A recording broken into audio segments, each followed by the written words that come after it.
85 राष्ट्रीय स्वयंसेवक संघ के माननीय प्रांत संघचालक श्री विमलकांत राय, माननीय विभाग संघचालक श्री विवेकानंद भट्टाचार्य जी, जिस संस्था की ओर से आज के कार्यक्रम आयोजित है, ऐसे डॉक्टर हेडगेवार स्मारक समिति के सचिव संपादक डॉक्टर अरविंद महतो जी, सभागार में उपस्थित सभी संघ के अधिकारी वृंद, धर्मनगर शहर के प्रबुद्ध समाज प्रेमी, राष्ट्र प्रेमी सज्जन वृंद, श्रद्धेय माता भगिनी, प्रिय बंधुओं, सर्वप्रथम दो बातें मैं आपके सम्मुख व्यक्तिगत तौर पर कहूंगा। एक है, जब भी बंगला मैं सुनता हूं तो कई बार मुझे लगता है मैं बंगला बोलने के लिए नहीं सीख पाया,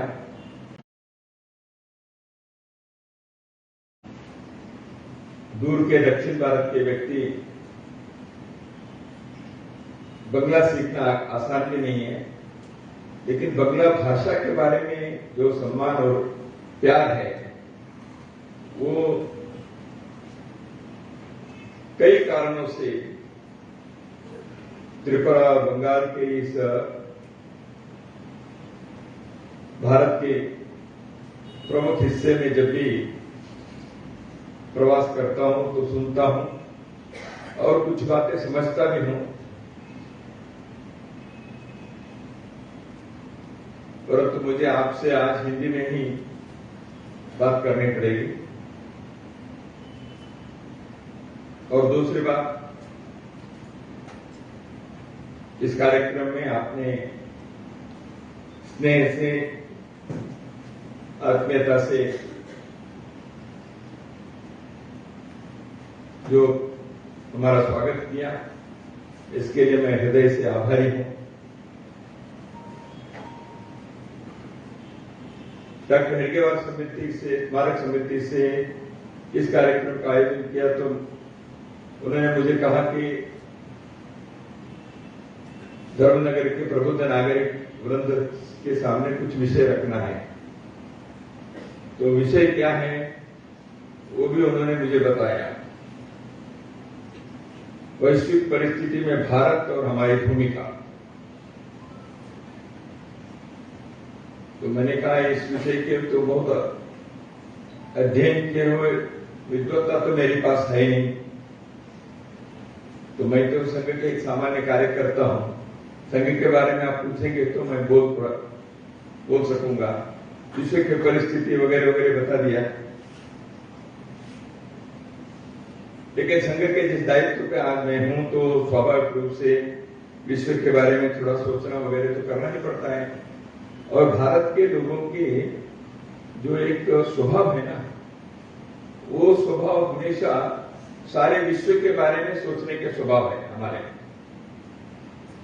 तो मैं आपको बताऊं कि सामान्य व्यक्ति यहां क्या सोचता है, लोका समस्ता सुखिनो भवन्तु, सारे विश्व, सारे लोग यह सुखी रहे।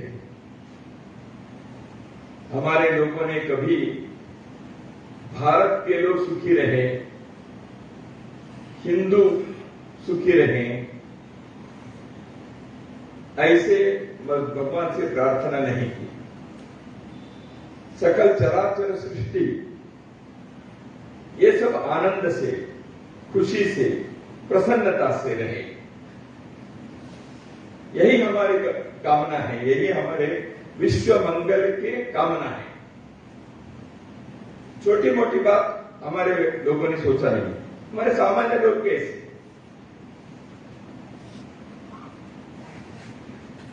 तो मैं महाराष्ट्र के एक इतिहास से एक छोटा सा उदाहरण आपके सम्मुख रखूंगा इस संदर्भ में। महाराष्ट्र के एक शहर के एक छोटे से गांव में लगभग 600 साल पहले तो मां ने लड़के को घर में बताया, नारायण था लड़का का नाम, नारायण आओ भोजन के लिए। तो आया नहीं है। तो दोबारा मां ने पुकारा, नारायण क्या कर रहे हो? तो नारायण कहता है, छोटा बालक वो कहता है, मराठी में कहा उसने, मां चिंता कर तो विश्वाची, मैं विश्व की चिंता करता हूं। एक छोटा बालक कहता है, मैं विश्व की चिंता करता हूं। तो वही बालक आगे जाकर महाराष्ट्र के एक श्रेष्ठ संत बने, जो शिवाजी महाराज के लिए भी गुरु के स्थान पर आए, समर्थ रामदास। तो ऐसे अपने मिट्टी में, हमारे भूमि में एक सामान्य लड़के के मन में भी सारे विश्व की चिंता होती है। ऐसे कई उदाहरण अपने को मिलेंगे। स्वामी विवेकानंद जब विश्व के धर्म परिषद में शिकागो में वहां आए हुए दुनिया भर के लोगों के सामने विचार रखा, उन्होंने भारत के कौन से विचार रखा? यही तो कहा उन्होंने, सारे विश्व के कल्याण की बात उन्होंने कही और भारत का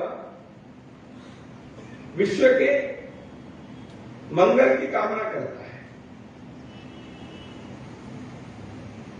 यही कारण है कि विश्व के सभी लोगों को उन्होंने पहले वाक्य में ही बहनों और भाइयों कहकर, सिस्टर्स एंड ब्रदर्स, वो अलग नहीं है, अमेरिका के लेडीज एंड जेंटलमैन नहीं कहा। क्यों? भारत के व्यक्ति को लगता है उदार चरितानां तु वसुधैव कुटुंबकम, सारे विश्व एक, भगवत सकल विश्व एक नीडम, सारे विश्व एक नीड, एक परिवार, एक बाड़ी बने। तो ये यहां की चिंतन है। इसलिए विश्व के बारे में धर्मनगर के इस कार्यक्रम में विचार रखने के लिए यहां के कार्यकर्ता ने सोचा, तो यह भारत की इस परंपरा के अनुसार ही है। तो आज दुनिया के बारे में सोचेंगे तो क्या विचार सामने आता है? तो कई विषय आएंगे। हम सब मीडिया देखते रहते हैं, आजकल तो हर मिनट में दुनिया भर के समाचार आते हैं। इसलिए मैं 1 घंटे भी दुनिया भर में कौन से कोने में क्या हो रहा है वो बताऊंगा तो भी पूरा नहीं होगा। लेकिन मोटी मोटी बातें कहते हैं लोग, अरे भाई यूक्रेन की जो युद्ध हो रहा है वो आगे क्या होगा? तो लोग कहेंगे कि शायद पुतिन ही बदल जाएगा। ऐसे भी समाचार में आ गए, रशिया में पुतिन को ही बदलने के लिए। तो एक विषय चलता है, जियो पॉलिटिक्स दुनिया की भू राजनीति जो है, यह विश्व में कई देशों में कई प्रकार के टेंशन को, तनाव को उसने आज सृजन किया है। यूक्रेन और रूस के बीच के जो युद्ध चल रहा है, लड़ाई चल रही है, वो एक उदाहरण है। टेंशन कई जगह पे है, केवल वहां में ऐसे नहीं। चीन और भारत के सीमा पर भी तनाव रहता ही है, हिंद महासागर में भी रहता है। तो इसलिए विश्व के कई देशों में जियो पॉलिटिक्स के इस तरह से एक तनाव है। तो लोग कहेंगे कि कोरोना हो गया, कोविड, इस महामारी के बाद विश्व में एक नए ऑर्डर आएगा, न्यू नॉर्मल।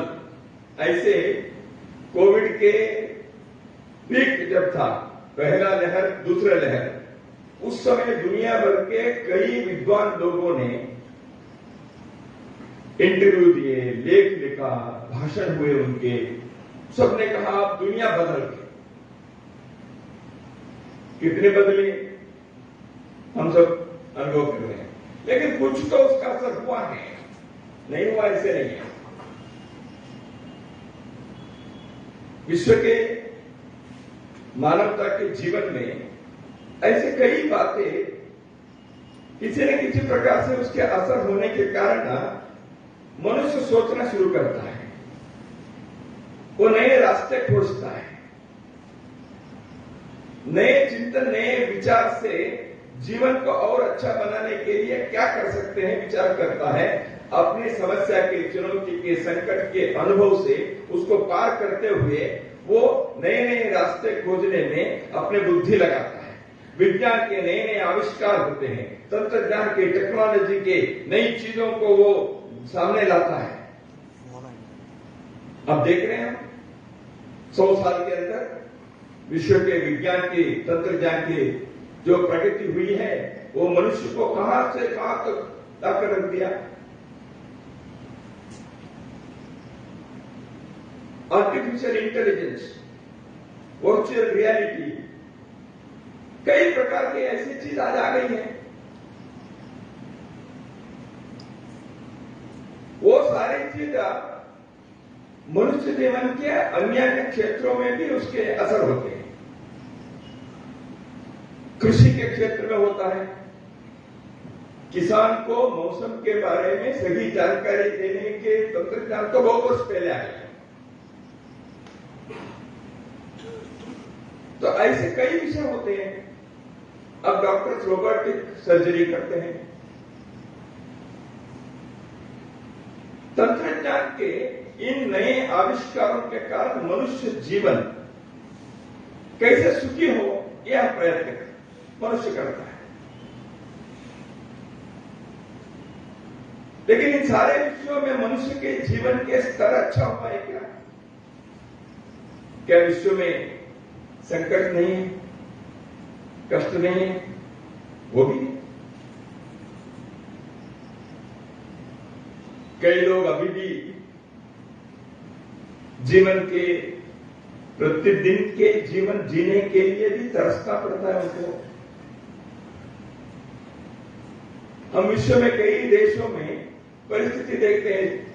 अपने पड़ोसी देश में श्रीलंका में क्या हालत हो गई, और पिछले कुछ वर्षों में आतंकवाद के, टेररिज्म के जो एक चक्र चला, ग्लोबल टेररिज्म, वो भी कम नहीं था। आज भी दुनिया के कई देशों में किसी न किसी प्रकार से आतंकवाद को, टेररिज्म को बढ़ाने के लिए दुनिया के दूसरे कोने में बैठे हुए लोग प्रयत्न करके अन्य देशों में अस्थिरता, इंस्टेबिलिटी करना, वहां हिंसा फैलाना, इसके लिए तंत्रज्ञान का उपयोग करते हैं। हमारे पुलिस, खुफिया एजेंसी के पास आने से पहले सैटेलाइट फोन टेररिस्ट के पास आ जाता है। कहने का मतलब यह है, दुनिया में एक विशिष्ट प्रकार के जीवन में हम आज जी रहे हैं। अभी तो 21वीं सदी के 22 साल हो गए। जो पिछले सदी रही, उसने लगभग एक 4-5 प्रमुख चरणों में जीवन के मोड़ हुआ, ऐसे हम देख सकते हैं। प्रथम विश्व युद्ध, द्वितीय विश्व युद्ध हुआ। दुनिया के कई देशों में वसाहतशाही, उपनिवेश, कॉलोनियलिज्म, तो कॉलोनाइजेशन हुआ, दूसरे देशों को गुलाम बना दिया, राज चलाया, वहां का शोषण हुआ। और पिछले सदी में जैसे भारत में 1947 में, जैसे अभी बताया ना, स्वाधीनता, स्वतंत्रता के बारे में तो आपने उल्लेख किया ही है। तो स्वाधीनता जैसे भारत में हम प्राप्त किए, ऐसे दुनिया में अन्य देशों में भी स्वाधीनता के एक का लगातार श्रृंखला चली। 1948 में इजराइल के अंदर जू लोग दुनिया भर से आकर अपने होमलैंड में आ गए, और जहां जहां अंग्रेज, फ्रेंच, बाकी लोग कॉलोनी बनाए थे, वो एक छोड़ना पड़ा। 1947 से जो शुरू हुआ, वो आने वाले 10 वर्षों में 1957 कॉलोनी रूलर्स वो छोड़ के जाना पड़ा। लेकिन कोल्ड वॉर शुरू हुआ द्वितीय विश्व युद्ध के बाद, 1944 के बाद प्रच्छन्न युद्ध, सीक्रेट युद्ध, कोल्ड वॉर, ये हो गया। अमेरिका और रूस दोनों महाशक्ति दो तरफ, और वो अपने भूमि पर लड़ाई नहीं लड़ रहे हैं। वो कहां लड़ रहे हैं? वियतनाम में लड़ रहे हैं, अफगानिस्तान में लड़ रहे हैं, भारत पाकिस्तान के बीच कश्मीर में प्रयत्न करेंगे, हिमालयन जो श्रेणी है, हिमालयन रेंज है, उसको अस्थिर करेंगे, अफ्रीका में लड़ेंगे। तो दुनिया के महान शक्ति अपने अस्त्र शस्त्रों को बेचने के लिए दुनिया पर किसी न किसी प्रकार से अपने आधिपत्य को कब्जा करके रखने के लिए उन्होंने ये प्रयत्न किया। कोल्ड वॉर चला 1989 तक। लेकिन एक अचानक कैसे एक डेवलपमेंट हो गया पिछले सदी में। 1989 में गोर्बाचेव, मिखाइल गोर्बाचेव, सोवियत रूस के, वो डिक्लेयर कर दिया ग्लासnost परिस्ट्राइका का। इस कारण से सोवियत रूस धराशायी हो गई। जो 1918 से सोवियत रूस के नाते, यूएसएसआर के नाते था, वो 1989 में समाप्त हो गया। उसके बाल्टिक कंट्रीज अलग हो गए, उज्बेकिस्तान अलग हो गया, कजाकिस्तान अलग हो गया। जिस लेनिन के मूर्ति को मॉस्को में और बाकी शहरों में खड़ा किए थे, वहां के लोग, रूस के लोग, कोई विदेश नहीं, उन्होंने उसी को नीचे लाकर उसको तोड़ दिया। ऐसे क्यों हो गया? वहां के लोगों के मन में ऐसा आया। बर्लिन वॉल 1944 में युद्ध के अंत में जर्मनी को दो भाग करके जो बनाए थे, उस दीवार को 1989 में तोड़ डाला। मैं गया था कुछ साल पहले, उसके स्मारक के नाते वॉल को, दीवार को थोड़ा सा बना के रखा है उन्होंने। मैं उसके सामने खड़े कर देख के आया। पूर्व पश्चिम जर्मनी एक हो गए। तो दुनिया में इस प्रकार के जियो पॉलिटिक्स बदलते हैं। तो कोल्ड वॉर के अंत में क्या हुआ? और दो बातें हुई। दुनिया में टेररिज्म के नया रूप शुरू हो गया 1989-90 के बाद। आप देखिए इतिहास को, विश्व के कई देशों में आतंकवाद के बहुत बड़ा बोलबाला चला। भारत में भी, रूस में, इंडोनेशिया में, इंग्लैंड में, जर्मनी में, अमेरिका में जो 9/11 का हुआ, कितने देशों में हो गया? ये 1989-90 के बाद हुआ है। और एक हम सबको याद होगा ही, 1990-91 में डनकेर्क प्रपोजल आया। दुनिया में आर्थिक पुनर्विन्यास, इकोनॉमिक रिस्ट्रक्चरिंग हो गया। लिबरलाइजेशन, प्राइवेटाइजेशन, ग्लोबलाइजेशन, एलपीजी, एक नई व्यवस्था शुरू हो गई। मल्टीनेशनल कंपनी हमारे बीज, अपने वस्त्र में कॉटन, हमारे औषध, हर चीज पर कब्जा करने के लिए एक बहुत बड़े योजना बनी अंतर्राष्ट्रीय स्तर पर एक दृष्टि से इकोनॉमिक हेजिमनी को, आधिपत्य को। अब दुनिया को जीतने के लिए शस्त्र के साथ युद्ध करके जीतना, इसकी आवश्यकता नहीं है, लेकिन आप इकोनॉमिक पॉलिसी से, व्यापार और ट्रेड से, कॉमर्स से आप दूसरे देशों को दबा कर रख सकते। ये प्रयत्न भी हुआ है। तो इसलिए दुनिया में पिछले सदी में जो जिस प्रकार के विश्व के अनुभव हुए हैं, उन सब का हर देश पर असर होता है। वहां के पॉलिटिक्स पर, वहां के इकोनॉमी पर, वहां के संस्कृति पर, वहां के शिक्षा पर, वहां के जीवन शैली पर। भारत ने भी इसका अनुभव किया, दुनिया के अन्य देशों ने इसका अनुभव किया है। इसलिए ये केवल कोई बड़े स्तर पर होता है ऐसे नहीं है।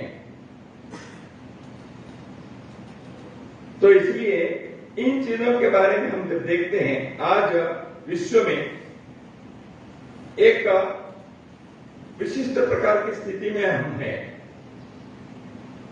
हर बार लगता है दुनिया करवट ले रही है, महामारी के बाद करवट लेके ऐसे लोगों ने कहा। मैं आपके ऊपर छोड़ता हूं इस विषय को, दुनिया में परिवर्तन कोरोना के पश्चात आया कि नहीं आया, वो हम लोगों के अनुभव से हम विचार कर सकते हैं। हाँ, कुछ तो आया ही, नहीं आया ऐसे नहीं है। तो इसलिए दुनिया में कई ऐसे, जैसे मैंने कहा, चीन मल्टीनेशनल कंपनी के जैसे हुआ, ऐसे ही पिछले 30-40 वर्षों में चाइना अपने अंदर की तैयारी कर रही है। अब वो दुनिया में अपने आधिपत्य को स्थापित करने के लिए हर प्रकार के प्रयास करता है। पड़ोसी देश हम भारत में, इसलिए नेपाल पर कब्जा करने का प्रयत्न करेगा, बर्मा में, म्यांमार में अपने प्रभाव डालने के लिए प्रयत्न करेगा, पाकिस्तान में, गद्वार में अपने बंदरगाह में कॉन्ट्रैक्ट लेकर वहां बैठेगा, श्रीलंका में वहां एयरपोर्ट बनाएगा, जो एयरपोर्ट आने वाले 25 साल में श्रीलंका के लोग उपयोग कर सकते हैं, ऐसा नहीं लगता। ऐसे हाई टेक्नोलॉजी के एयरपोर्ट बना दिया है। क्यों बनाए? और ऐसे बनाकर उसके बाद वो पैसे वसूल करेंगे। तो चीन ने भारत के साथ 3 प्रकार के किया है स्ट्रेटेजी। एक है एनसर्कलमेंट, भारत को घेरना कैसे, मैंने पाकिस्तान, चीन, म्यांमार, नेपाल, यहां सब जगह पर भारत विरोधी बातों को आगे बढ़ाओ। वहां industry, technology, agriculture, airport, infrastructure, वहां के पॉलिटिक्स, सब में हस्तक्षेप करके एक अपने हेगेमनी को स्थापित कर। दूसरा है एंगेजमेंट, भारत के लोगों को, यूनिवर्सिटी लोगों को, बुद्धिजीवी लोगों को, साहित्यकार, संस्कृति, संगीत, ये वो ऐसे लोगों को चीन में बुलाएंगे। वहां उनको दिखाएंगे, देखो हमारा संघ कैसा है, हमारा ये कैसा है। वहां उनके लिए कार्यक्रम होंगे। तो चीन के बारे में अच्छे बोलने वाले, सकारात्मक, पॉजिटिव लोगों को भारत में तैयार करना, भारतीय लोगों को, इसको पॉलिसी में कहते हैं एंगेजमेंट। तीसरा है वो है एनकरेजमेंट, भारत के अंदर भारत के विरोध में आवाज उठाने वाले, भारत को अंदर से तोड़ने वाले ऐसे ताकत को, शक्ति को इनडायरेक्टली सपोर्ट करना। ऐसे एनकरेजमेंट, एनसर्कलमेंट और एंगेजमेंट से चीन भारत को कैसे भी तो आने के लिए प्रयत्न करता है। या उनके फॉरेन पॉलिसी है, उनको दुनिया में आधिपत्य स्थापित करना है। इसलिए स्वामी विवेकानंद ने बहुत पहले ये चीन जो है ना, ये स्लीपिंग ड्रैगन है। ये विवेकानंद ने कहा 100 से अधिक साल पहले। तो विवेकानंद ने कहा इस स्लीपिंग ड्रैगन को आप डोंट टच। वो जग गया, दुनिया के लिए कष्ट, कोई सुख नहीं। तो स्वामी जी ने ऐसे चीन के बारे में क्यों कहा? यह अनुभव है। Don't awaken the sleeping dragon. अब हम अनुभव कर रहे हैं पिछले 50 साल में। हमारे गणेश जी हमारे इसमें हर चीज को फूल ये वो हर चीज बनाएगा, हमारे मार्केट में डाल देगा। डंपिंग क्या हम नहीं बना सकते हैं अपने गणेश जी को, अपने दुर्गा मूर्ति को या फूल को? लेकिन चीज बनाएगा, सस्ते में बेचेगा। ये है दुनिया में, इस प्रकार के कंपटीशन होते हैं। ये हम उनको केवल वो ये करा वो करा कहने से नहीं होगा। अपने को इस लड़ाई पर खड़े रहना है तो हमें पहले आसपास के, पड़ोसी के, दूर के लोग कौन है, शत्रु कौन है, मित्र कौन है, हमें तैयारी क्या कर रहे हैं कि आपने को सोचना है। दुनिया में आपको जीना है तो हमें जागरूक रहना पड़ेगा, क्योंकि दुनिया के इतिहास ऐसे है भाई। तो इसलिए आज हम देखते हैं नई टेक्नोलॉजी में, नई इसमें लोग अब मेडिकल टेक्नोलॉजी, हार्ट ट्रांसप्लांटेशन कब का हो गया? क्रिस्टोफर जोसेफ साउथ अफ्रीका में कई वर्ष पहले हार्ट के ट्रांसप्लांट किए। ये कोई बड़ी बात आज नहीं है। अब करते करते करते ब्रेन के भी कैसे ऑपरेट कर सकते हैं, वहां तक आ गए लोग। क्लोनिंग करना, हमें जैसे चाहिए ऐसे व्यक्ति को तैयार करना। आपको महात्मा बुद्ध चाहिए कि हिटलर चाहिए, क्लोनिंग कर सकते हैं। बट ह्यूमन क्लोनिंग नहीं करना, यह दुनिया के कई देशों ने पॉलिसी बनाई, क्योंकि अंतर्राष्ट्रीय स्तर पर ह्यूमन क्लोनिंग नहीं करना है। लेकिन टेक्नोलॉजी है, आज चाहे तो कर सकते हैं। इसलिए टेक्नोलॉजी को कहां कितना यूज करना चाहिए, उस पर नियंत्रण रखने का, रोक लगाने के काम किसका? यूनाइटेड नेशंस करेगा, संयुक्त राष्ट्र संघ करेगा? दुनिया में कौन करने से लोग सुनेंगे? ऐसे प्रश्न विश्व के सामने आज है। तो इसलिए हम यदि देखें तो इन सारे कारणों से मनुष्य जीवन की क्या हुआ है, अल्विन टॉफलर एक विश्व के बहुत बड़े विद्वान व्यक्ति, उसने कुछ वर्ष पहले बताया विश्व अभी 6-7 विषयों से बहुत त्रस्त है, मानवता त्रस्त है। उन्होंने लिस्ट बनाई। उन्होंने कहा देखिए, सोशल बिगड़िंग है, समाज में आपस में अविश्वास, एक दूसरे के साथ लड़ाई, नफरत, एक सामाजिक दृष्टि से एक अलगपन है। दूसरा है व्यक्ति के स्तर पर व्यक्ति एलियनेशन है, मेंटल एलियनेशन। व्यक्ति को लगता है मैं कौन हूं, मुझे कोई है ही नहीं। कई लोग सुसाइड करते हैं ना, सब अच्छे होने पर भी क्यों करता है? उसके मन के अंदर कुछ हो जाता है, एक साइकोलॉजी, सुसाइड मेनिया। धीरे धीरे समाज में बहुत सारे लोगों के अंदर एक एलियनेशन थी, अनाथ भाव, मुझे कोई नहीं है, ये एक स्वभाव समाज में फैल रहा है। फंडामेंटलिज्म, रिलीजियस फंडामेंटलिज्म, हम जिसको कहते हैं उसी को आपको मानना पड़ेगा, वही सत्य है, वही ईश्वर को प्राप्त करने का मार्ग है। आप नहीं मानेंगे तो आपको जिंदा रहने का अधिकार नहीं है। ISIS क्या कर रहा है दुनिया में? ये तो कर रहा है एनवायरमेंटल डिग्रेडेशन, पर्यावरण के बारे में आज देश में दुनिया में हमला हो रहा है। सब लोग चिंता कर रहे हैं। 5 जून को पर्यावरण दिवस, पेड़ लगाओ, पानी बचाओ, जल बचाओ, जंगल बचाओ, जमीन बचाओ, जानवर बचाओ। जल, जंगल, जमीन, जानवर, इन सब के ऊपर एक संकट आ गया है। मनुष्य अपने जीवन के सुख के लिए सृष्टि के सभी चीजों को नाश करने के लिए तैयार बैठा है। मनुष्य को मुझे जीना है, सृष्टि भी रहनी चाहिए, हमारे ही अगली पीढ़ियों के लिए सृष्टि को बचाना आवश्यक है।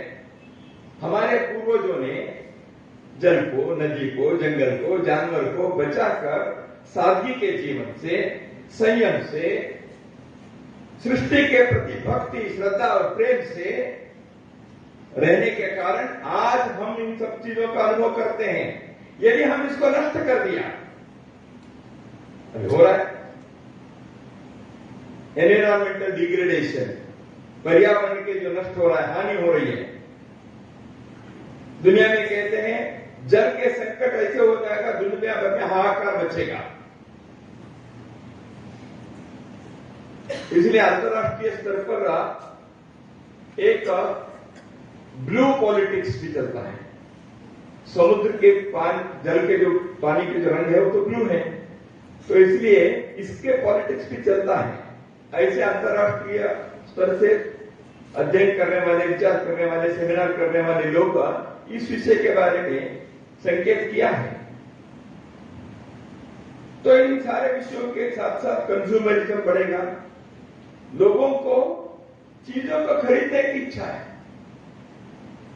एक फोन है, दूसरा चाहिए, दूसरा है तो तीसरा चाहिए, घर में एक टीवी है तो दूसरे चाहिए, बड़े लोगों के लिए चाहिए, बच्चों के लिए अलग चाहिए। चीजों के चाहिए, जितना मिलेगा उतना लेना है, तो इसलिए उपभोग हुआ।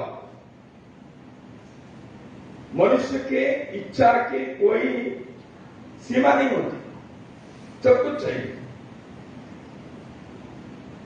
तो इसलिए अल्विन टॉफलर ने कहा इन सब के साथ और एक बताया है, वो है एक दृष्टि से रिलीजियसिटी, मंदिर में जाने वाले लोग, रिलीजन, मैं धर्म नहीं कहूंगा, मजहब, तो लोगों के अंदर एक रिलीजन के भाव आता है, धार्मिक श्रद्धा जिसको कह सकते हैं, वो बढ़ेगा। तो ऐसे क्यों? तो अल्विन टॉफलर लिखते हैं बाकी सब नेगेटिव हैं, तो मनुष्य को इन सब के कारण कोई रास्ता नहीं है, भरोसा नहीं है, किसके ऊपर भरोसा रखेंगे, ऐसे होता है।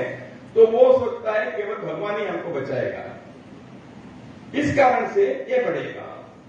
ऐसे उन्होंने 25 साल पहले अपने पुस्तक में लिखे। मैंने इसलिए इसको कहा, आज दुनिया में इनमें से कई बातें सच हो रही है। याद नहीं बताया उन्होंने, अल्विन टॉफलर ने 25-30 साल पहले बताया। तो इसलिए इन चीजों को यदि देखेंगे तो अंतर्राष्ट्रीय स्तर पर देखिए, संयुक्त राष्ट्र संघ ने पीस डेवलपमेंट वगैरह की बात बताई। 2005 से 2015 तक दुनिया में, 2010 तक मानो, आप लोगों को याद होगा, बहुत पुरानी बात नहीं है, 2007, 8, 9, 10 ग्लोबल रिसेशन हो गया। रिसेशन 91-92 में लिबरलाइजेशन, प्राइवेटाइजेशन हुआ। 97-98 में WTO की स्थापना हुई, वर्ल्ड ट्रेड ऑर्गेनाइजेशन की।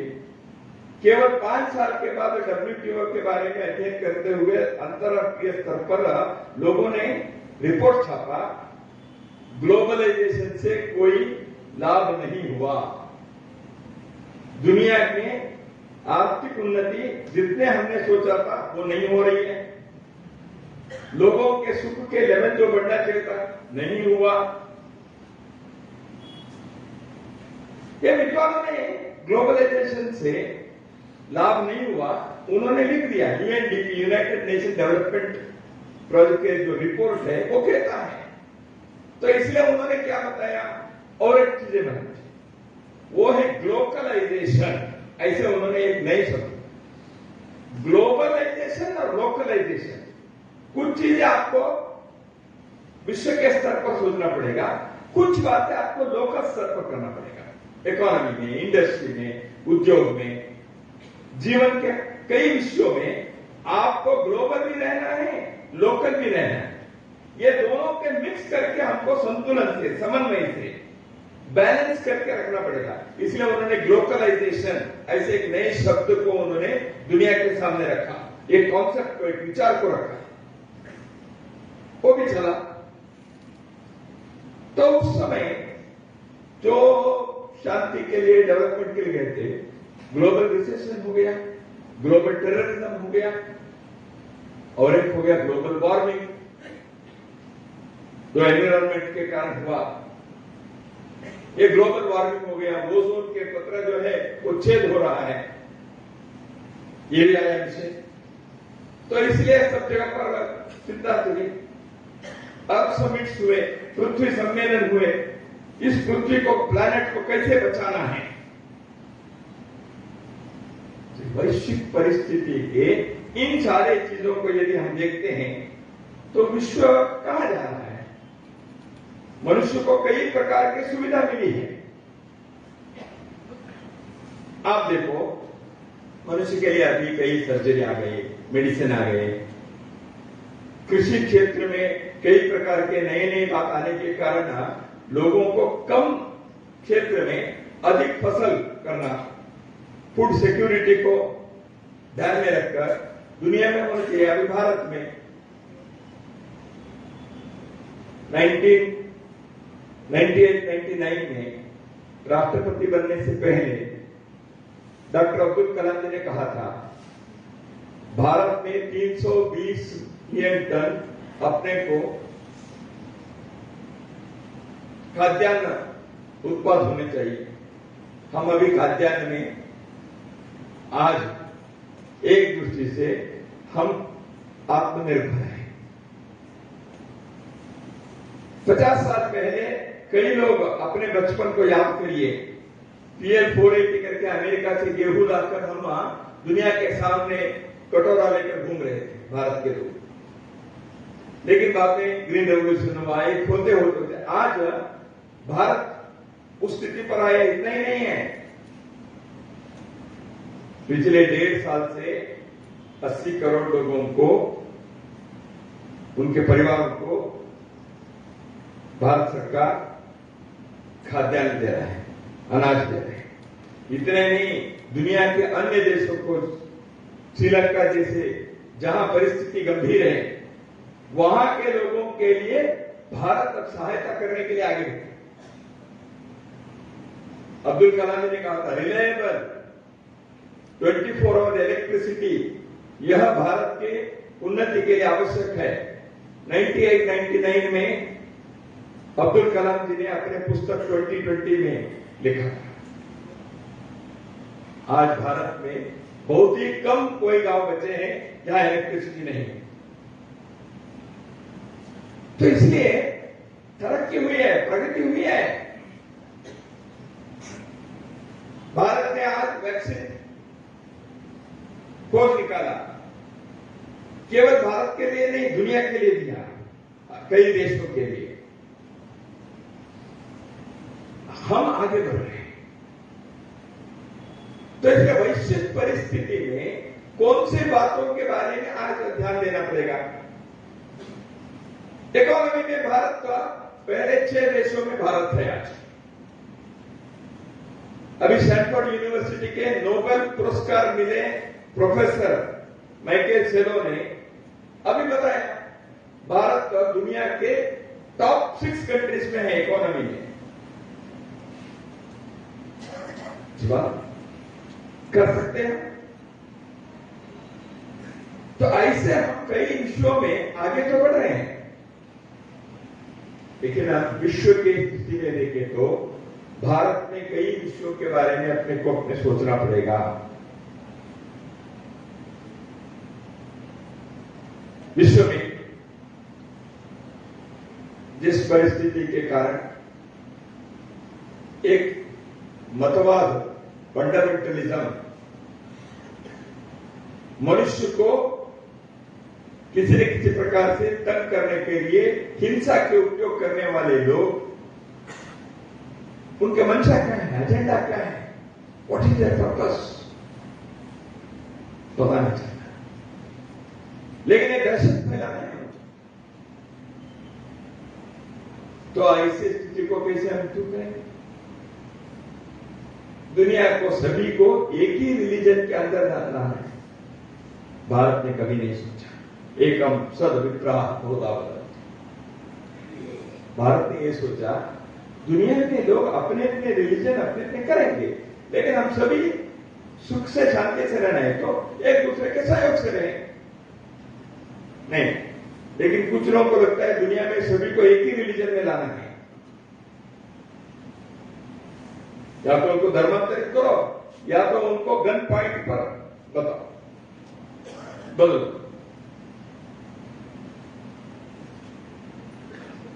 एक समाज में, एक राष्ट्र में, दुनिया में कई प्रकार के लोग अपने अपनी इच्छा से ईश्वर को प्राप्त करने के लिए मुझे जो चाहिए ऐसे रिलीजन में रखूंगा। यह भारत के विचार है। जिन पियरे रहमान, एक अंतर्राष्ट्रीय संस्था है, international institute for development studies, उसके वो डायरेक्टर जनरल रहे। उन्होंने एक ग्लोबलिस्ट ऐसे एक मैगजीन में कुछ वर्ष पहले एक लेख लिखा।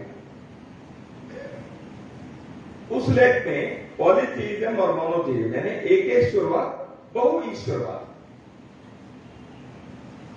आप यहां भारत में दुर्गा, शिव, कृष्ण, हनुमान जी, गणेश जी, जो चाहिए उसकी हम पूजा करते हैं। भगवान को हम अलग अलग प्रकार से देखते हैं। एक ही व्यक्ति आज एक प्रकार देखता है, दूसरे दिन दूसरे प्रकार देखता है। यह हमारी विशेषता है। हम दुनिया को एक कहते हैं, देखो भैया आपको जैसे चाहिए ऐसे भगवान को, ईश्वर को देखो, वो ऐसे नहीं रहना चाहिए, ऐसे नहीं है।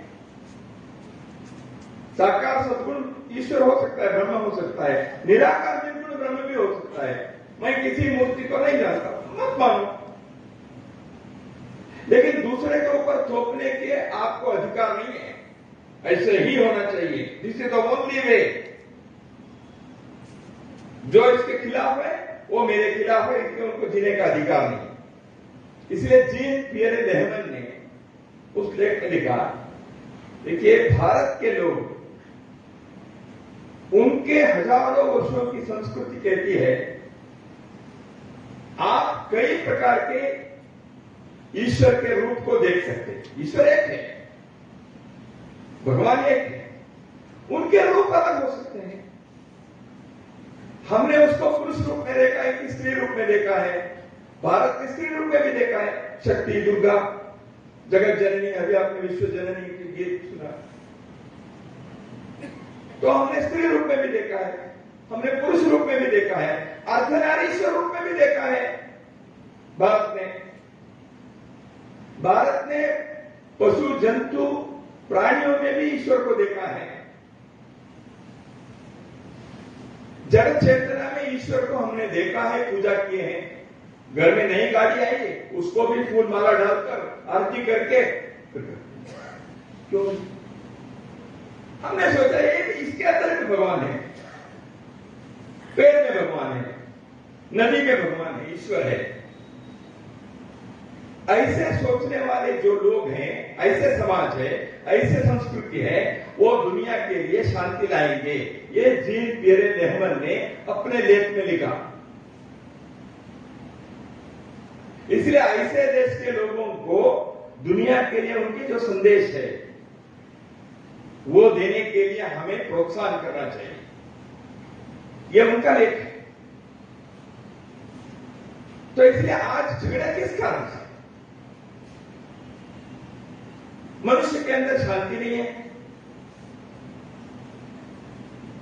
लालच है, कामना है, द्वेष है, नफरत है, इच्छा है, संकट है। इसलिए मन के अंदर प्रसन्नता नहीं, शांति नहीं है। लेकिन हमारे लोगों ने, पूर्वजों ने जानते हैं, इसलिए परिस्थिति कठिन होने पर भी हम अपने मन को नियंत्रण कर सकते हैं। प्राणायाम करो, ठीक है, परिस्थिति बाहर कठिन है, लेकिन मन के अंदर के तनाव को कंट्रोल करो। तनाव मुक्त रहने के लिए भारत के लोगों ने हजारों वर्षों से प्रयोग किया है, सफल प्रयोग किया है, दुनिया को बताया। इसलिए योग दिवस को दुनिया भर में आज मना रहे हैं। लोगों को शांति मिलती है। योग केवल शरीर को, वजन को कम करने के लिए नहीं है, मन के वजन को कम करना है, तनाव को। दूसरों के साथ मुझे कैसे व्यवहार करना है, तो यह भारत ने सिखाया है दुनिया को। तो इसलिए उसकी आवश्यकता है। भारत में कुटुंब पद्धति है। इस परिवार पद्धति के कारण भारत टिका हुआ है। कितने आक्रमण हुए हमारे ऊपर हजार वर्षों में। यहां कितने देश के लोग आकर इस देश को नष्ट करने के लिए प्रयत्न किया। यहां के मंदिर को तोड़ा है, यहां के महल को उन्होंने जलाया है, यहां के भूमि को उन्होंने अपने पास ले लिया, यहां के ग्रंथालय को उन्होंने जलाया। लेकिन यहां के परिवार को हजारों वर्षों के ऐसे संघर्ष में भी हमारे फैमिलीज बचे रहे। अब क्या हो रहा है? कंज्यूमरिज्म के कारण नई ये जो जीवन पद्धति आई, उस कारण से हमारे फैमिली पर असर हुआ है। विदेशियों के आक्रमण के 1000 वर्ष हमारे फैमिलीज को कुछ नहीं हुआ था, ये देखा। मार्गरेट थैचर ब्रिटेन के प्रधानमंत्री थी। उन्होंने कई वर्ष पहले हिंदू स्वयंसेवक संघ इंग्लैंड में संक्रांति उत्सव के लिए मुख्य अतिथि के रूप में आई थी, when she was prime minister of UK. उन्होंने एक बात बताई अपने भाषण में, आप हिंदू लोग जो हैं, इंग्लैंड में रहते हैं, आप हमारे लोगों को ये फैमिली के जो सिस्टम है ना, इसको अपने लोगों को बताइए। क्योंकि हमारे यहां एक बाप, बेटा, चाचा, चचेरे भाई, ममेरे भाई, फूफा, बुआ, ये वो एक्सटेंडेड फैमिली। हमारे छोटे कार्यक्रम में भी 100 लोग आएंगे परिवार के। हम कैसे सोचते हैं? अब बिहार में हमारे एक कार्यकर्ता है, कुछ दिन पहले उनसे मिला, वो मुंडन करके आया था। मैंने कहा क्या हो गया भाई? ये हमारे गांव में हमारे एक चचा की मृत्यु हो गई। मैंने कहा आपके चाचा? नहीं, चाचा नहीं है, ये हमारे गांव के हैं। तो रिश्ता क्या है? कुछ नहीं, हमारे गांव में एक व्यक्ति की मृत्यु हो गई, इसलिए इसका मुंडन किया है। क्या रिश्ता है? लेकिन गांव में एक परिवार है। गांव में किसी के घर में दुख हुआ, वो अपना दुख है। हमारे गांव की लड़की शादी होकर दूसरे गांव में जाती है, हम क्या करते हैं? हमारे गांव का दामाद है। अरे दामाद उस घर का ही भैया। लेकिन हम क्या कहते हैं? हमारे गांव का दामाद है। दुनिया में और कोई देश और कोई संस्कृति इस प्रकार की भाषा नहीं बोलती, क्योंकि ये परिवार के जो प्रेम है, स्नेह है, आत्मीयता है, एक दूसरे के जोड़कर रखने का है, यह भारत में, यह दुनिया को देना है। लेकिन हम क्या अपने परिवार को परिवार बनाकर रख रहे हैं? पर्यावरण को हम रक्षा करते हैं। हम हमारे क्या भ्रष्टाचार से पैसे लाएंगे हमारे घर? मैं नहीं चाहती, मुझे एक साड़ी कम दो चलेगा, लेकिन तुम्हारे भ्रष्टाचार के पैसा नहीं चाहिए मुझे। क्या घर? हम अपने देश के संस्कृति को समझें अपने सृष्टि को, निसर्ग को, प्रकृति को, पर्यावरण को रक्षा करने के लिए हमारे पूर्वजों ने कुछ बातें की। हम हमारे घर के जीवन मूल्यों को अपने घर में बैठकर विचार करें। क्या हमारे बच्चों को पहले 3 पीढ़ी के माँ बाप, उनके दादा परदादा नाम मालूम है? हमारे घर की अच्छी बातें कौन सी है हम बताएंगे। हमारी मातृभाषा के साहित्य उनको सिखाएंगे। जीवन के उद्देश्य क्या है हम उनको बताएं। तो ये भारत को करना पड़ेगा, हमारे विद्यालय में होना पड़ेगा। हमारे माइंड को गुलामी से बाहर लाना पड़ेगा, जो माननीय शंकराचार्य जी ने स्वाधीनता से स्वतंत्रता की ओर जाना चाहिए ऐसे कहा। उसके संदर्भ में मैं 2 बातें बताऊं। स्वाधीनता हो गई 1947 में, हम स्वतंत्र होने के रास्ते पे हैं, करना है। हमारे सिस्टम सब क्या है? अंग्रेजों ने जो बना के रखा 150-200 साल, उसी सिस्टम में हम हैं। हमारे एजुकेशन सिस्टम, हमारी ब्यूरोक्रेसी, हमारे लीगल सिस्टम सब ऐसे ही है। भारत के मुख्य न्यायाधीश रहे जस्टिस डी.वी. रमणा, थोड़े दिन पहले थे। अभी ललित जी हैं, नए चीफ जस्टिस चंद्रचूड़ आएंगे अभी, और ललित जी के पहले justice Ramana chief justice of India, Bharat के सर्वोच्च के मुख्य न्यायाधीश, उन्होंने क्या कहा? जीवन भर न्यायालय, जुडिशियरी पे सर्वोच्च स्थान पर गए व्यक्ति कहते हैं भारत में जो न्यायिक सिस्टम है, जुडिशियल सिस्टम है, ये भारत के मिट्टी के अनुकूल नहीं है, इसको बदलना चाहिए। This should be Indianised. Chief justice कहते हैं 75 साल हो गया अंग्रेज जाने के बाद। अब हम कह रहे हैं भारत के जुडिशियल सिस्टम को अपने देश की मिट्टी के, अपने देश के संस्कृति के अनुरूप उसको बदलना है। कहने वाले व्यक्ति कोई आरएसएस का आदमी नहीं भैया, इंडिया के चीफ जस्टिस।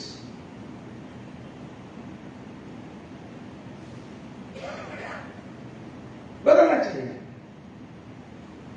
भारत में लोकसभा में बजट रखते हैं, अटल जी सरकार आने तक का बजट शाम को 5 बजे रखते थे। 5-5:30 बजे के बाद क्या होता था? मार्केट बंद, शेयर मार्केट बंद। किसके मार्केट खुलता था? इंग्लैंड के मार्केट खुलता था सुबह 11 बजे। वहां वही चला। जब अटल बिहारी वाजपेयी प्रधानमंत्री थे, कुछ लोगों ने उनको कहा हम अपने मार्केट को देखें ना, इंग्लैंड के मार्केट के लिए थोड़े करना हमको। सुबह 11 बजे बजट रखने की प्रथा प्रारंभ हुई।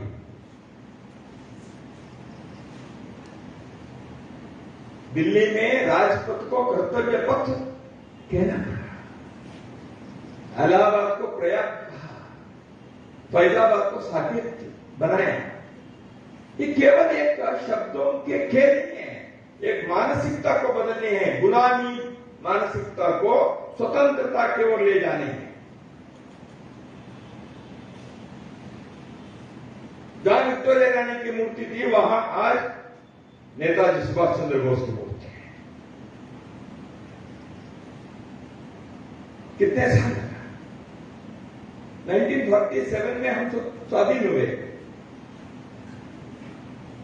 तो इसलिए स्वाधीनता से स्वतंत्रता की ओर जाकर भारत को सुदृढ़ बना। कई विषयों में हम आगे बढ़े हैं, अच्छी बात है। हम सैटेलाइट करते हैं, दुनिया के 150 सैटेलाइट हमने एक ही दिन में उड़ाया है। दुनिया के 50 देश के लोगों को हम सैटेलाइट किराए पर देते हैं। हमारी टेक्नोलॉजी है, अच्छी बात है, हमारे साइंटिस्ट ने किया है। लेकिन अपने समाज को गुलामी मानसिकता से मुक्त करना है। हमारे परिवार को, हमारे पर्यावरण को, मूल्यों की रक्षा, पर्यावरण की रक्षा करने के लिए एक समाज के नाते एक आंदोलन, एक अभियान हर घर से, हर गांव से, हर बस्ती से, हर गली से ये करना पड़ेगा। ये जुलूस मिছিল निकालने से नहीं होता, केवल भाषण देने से भी नहीं होता, अपने जीवन के व्यवहार में लाना पड़ेगा, अपने आचरण में लाना पड़ेगा। अब देखो, स्वच्छता की बात प्रधानमंत्री कही तो देश में अब स्वच्छता के रेलवे स्टेशन वगैरह में थोड़ा स्वच्छ दिख रहे हैं। छोटे बच्चे कहते हैं नहीं, इधर उधर मत फेंको, डस्टबिन में डालो। समाज को बदलना है। समाज को बदलने के लिए इसलिए अपने को केवल आर्थिक दृष्टि से वेल्थी कंट्री नहीं बनाना है, भारत के लोगों को हेल्दी कंट्री भी बनाना है, हमको कैरेक्टर भी बनाना है। चक्रवर्ती राजगोपालाचारी थे, first governor general of India, independent Bharat. उन्होंने एक बार उन्होंने कहा, देखिए सामान्यतः एक देश के स्तर को कैसे हम बताते हैं, पर कैपिटा इनकम, हर व्यक्ति के इकोनॉमिक इनकम कितना है उसके आधार पर स्टैंडर्ड क्या है देश का पता चलता है, per capita income.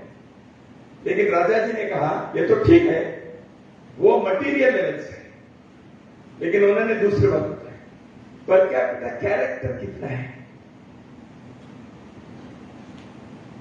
Per capita character.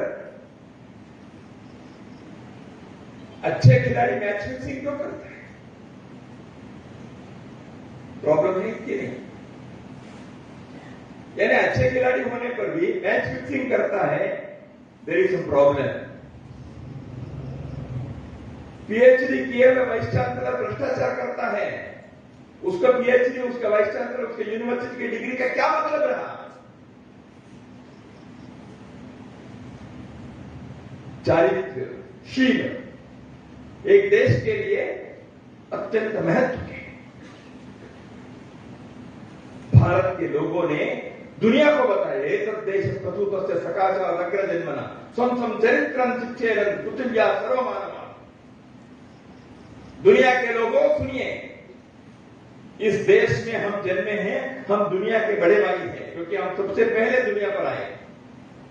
ये हमारे भारत के पूर्वजों ने बताया, हम दुनिया के अग्रज हैं, आप सब हमारे से छोटे भाई हैं, इसलिए आपको ये सिखाने के दायित्व हमारा है, क्योंकि हम बड़े भाई हैं। क्या सिखाएंगे? स्वं स्वं चरित्रं शिक्षेरन् पृथिव्या सर्वमानवा। दुनिया के लोग यहां आइए, चरित्र सीखिए, शील सीखिए। क्या इसे कहने के भारत की समाज आज कर सकता है?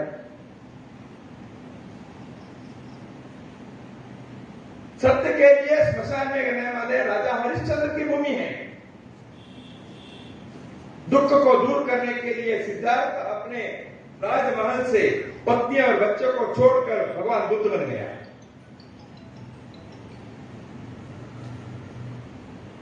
ऐसे देश है।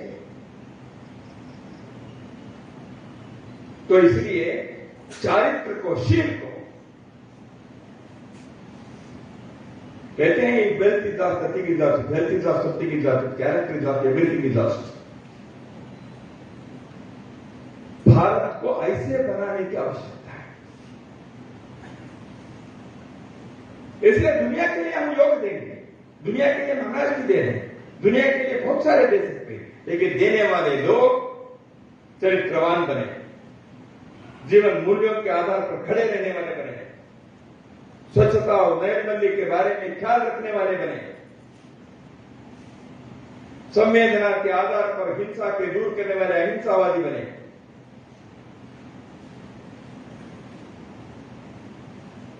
पर्यावरण की रक्षा करने वाले पर्यावरण के रखवाले बने। क्या मैंने कई लोगों के उदाहरण तो दिया और एक बता देता हूं। दुनिया में जो भारत के लोग गए हैं, अच्छे नाम, दुनिया के जेलों में भारत के लोगों की संख्या बहुत कम है। कोई छोटा मोटा कोई रोड के ट्रैफिक प्रॉब्लम किसी ने किया होगा। क्राइम के कारण दुनिया के जेल में बहुत कम लोग हैं। आज भी सर्वे करके देखें क्यों ऐसे हैं? यहाँ के डॉक्टर, यहाँ के इंजीनियर, यहाँ के आईटी प्रोफेशनल, यहाँ के टीचर, यहाँ के नर्स दुनिया में जब जाग गए हैं, भारत के नाम को उन्होंने रोशन किया है अपने मेहनत से, परिश्रम से, अपने बुद्धि से, प्रतिभा से, अपने आत्मीयता से और उस देश के प्रति श्रद्धा से, उस देश के साथ गद्दारी नहीं की। इसलिए विश्व में आज भारत के लोगों के बारे में एक सम्मान और श्रद्धा है। तो इसलिए हमको दुनिया में जिस प्रकार की स्थिति आज है उसमें भारत एक सशक्त राष्ट्र बनकर, समृद्ध देश बनकर, स्वाभिमानी राष्ट्र बनकर, समाज बनकर हम खड़े हो सकते हैं। ऐसा स्वर्णिम काल आया है कि इसको अमृत काल कहा है। आने वाले 25 वर्ष ये अमृत काल है। इस अमृत काल में हमारे अंदर के जो छोटे मोटे दोष हैं, कमियां हैं, उसको हम दूर करें। दुनिया को हम देने वाले लोग बनेंगे। भारत के किसी भी गांव में, किसी भी शहर में आने वाले दूसरे देश के लोगों को लगना चाहिए भारत से सीखना है।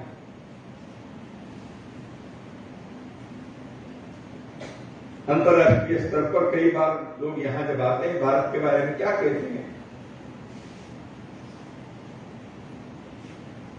कई वर्ष पहले एशिया पहले था भारत, दुनिया भर से स्पोर्ट्समैन, पुरुष महिला सब आए। एक युवती किसी देश से आई थी। वो पूरे देश में थोड़ा सा गेम होने के बाद एक सप्ताह घूमकर वो आई। कोलकाता में थी, उन दिनों की कोलकाता की बहुत गंदगी वगैरह देख वो किसी के घर में उनको रुकाया था, गेस्ट थी।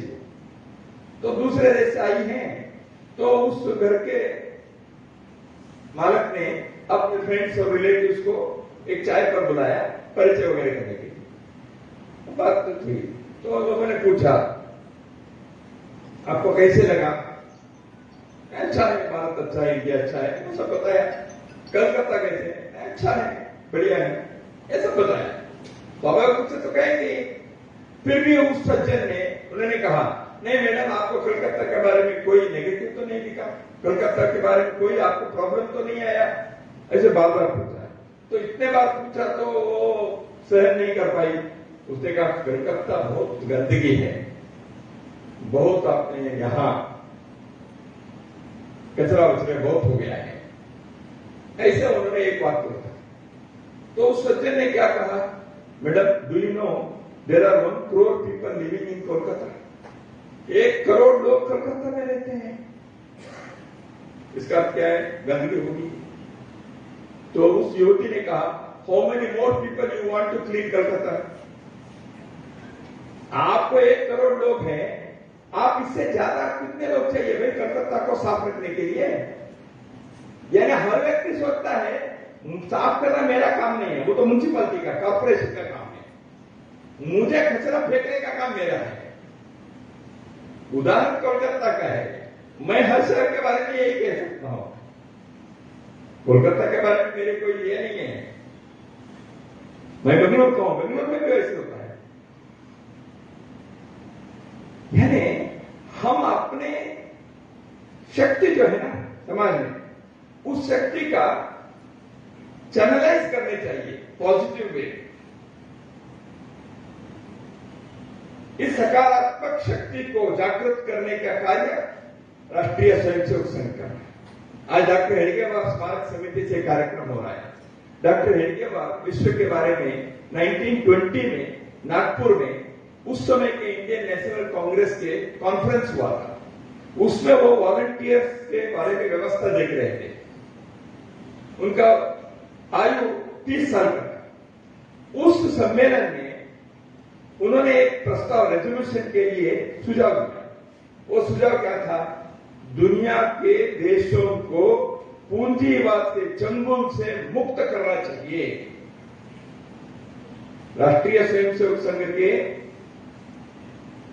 संस्थापक संघ के प्रारंभ होने के 5 वर्ष पूर्व दुनिया के देशों को शोषण से मुक्त करने की बात उन्होंने कही थी। विश्व के बारे में ऐसे सोचने वाले भारत के हम लोग भारत को एक समृद्ध स्वाभिमानी देश बनाने के लिए अपने व्यक्तिगत तौर पर, हमारे परिवार में, कुटुंब में, हमारे व्यावसायिक क्षेत्र में हम प्रयत्न करें। और टाइम भी विश्व के इतिहास के अध्ययन किए हैं, ग्रंथों को लिखे हैं बहुत सारे। उन्होंने कहा है, उनका कहना है, मैं इंग्लिश में जो है उसको हिंदी में मैं पढ़ता हूं। उनका कहना है, यह पहले से ही स्पष्ट हो रहा है कि एक अध्याय जिसकी पश्चिमी शुरुआत हुई, दुनिया में आज जो है यूरोप के, अमेरिका के लोगों ने पिछले 150-200 साल राज करने के कारण एक अध्याय प्रारंभ हुआ, यूरोसेंट्रिक अध्याय। ऐसे पश्चिमी शुरुआत जिस अध्याय की हुई, उसका अंत भारतीय होना होगा यदि उसे मानव जाति के आत्मविनाश से समाप्त नहीं करना है। तो मानव इतिहास के इस अत्यंत खतरनाक क्षण में मुक्ति का एकमात्र तरीका प्राचीन हिंदू तरीका है। यहाँ हमारे पास वह दृष्टिकोण और भावना है जो मानव जाति के लिए एक ही परिवार में एक साथ बढ़ने के लिए संभव बना सकती है। अर्नल्ड टायर भी पश्चिम के देश के विद्वान भारत के बारे में ऐसे कहते हैं, क्योंकि भारत के इतिहास का अध्ययन किया उन्होंने। भारत के लोग पिछले 10,000 वर्षों में किसी देश पर आक्रमण नहीं किया, किसी देश को गुलाम नहीं बनाया, किसी संस्कृति को नष्ट नहीं किया। यह हमारा गर्व है। इसलिए भारत के इस गर्व को यदि अगली पीढ़ी में और विकसित करते हुए आगे बढ़ना है तो हम संकल्प करें, हमारे पुरुषार्थ से हम अपने गली, गांव, बस्ती, हमारे शहर, इस समाज को ऐसे एक श्रेष्ठ देश बनाए। इसलिए अपने को समाज के लिए कुछ सोचना पड़ेगा, समाज के लिए कुछ करने के लिए 4 कदम रखना पड़ेगा। वो नहीं आएगा, ये नहीं आएगा, ऐसे नहीं है, मैं जाऊंगा। ऐसे सेल्फ इनिशिएटिव से स्वयं होकर आगे बढ़े लोगों के लिए भारत और विश्व की मानवता तरस रही है। राष्ट्रीय स्वयंसेवक संघ यही कार्य करने के लिए अपने जीवन व्रत को निभा रहा है। इतना ही मैं आपके सम्मुख रखकर मेरे वाणी को विराम देता हूं। नमस्कार।